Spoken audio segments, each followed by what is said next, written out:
When I first began to follow Jesus,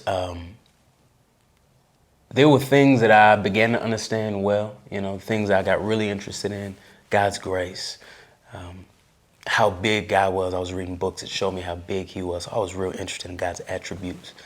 One of the things that took me a long time to fully understand was how central the church was to what God was doing. And so I talk to guys all the time who really say, hey, I really love Jesus.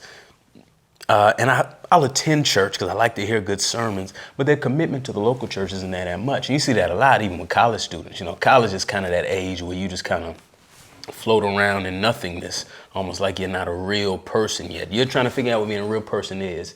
And you're going to train for almost like, hey, I'm not a doctor yet. I'm in medical school. Almost like, hey, this is kind of my training stage. And I'll really get into it once I kind of move on to the next adult stage.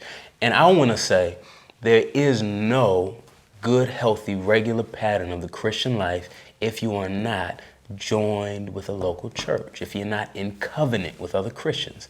Not just I have some Christian friends who we talk to sometimes. I'm talking about the way that God set it out, that there are leaders that you submit to. There are other Christians you covenant to pray for and care for. There's actually something that other Christians can do to help you if you fall into unrepentant sin.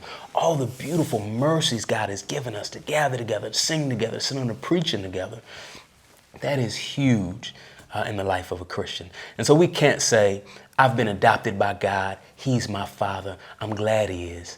But I'm just going to ignore his people altogether. That doesn't make any sense, because if you're adopted in his family, you now have brothers and sisters. So that when we become new Christians, our identity changes as individuals, but also in another way, kind of corporately. So it's like when I got married, I remember sitting on the couch. I was like, man, life as I knew it is so different. I don't think of anything the same way. It's a very similar thing when we get saved, is that we can't just think of things individually anymore. Because just like when I get married, now I'm one with another sinner. We have to wrestle with things together. When we trust Jesus, not only do we become one with Jesus, but we become one with his people. There's a unity that Jesus has already won for us that we're now beginning to fight for. And so just like I can't just get married and then decide to just ignore my wife. It's like, what are you doing?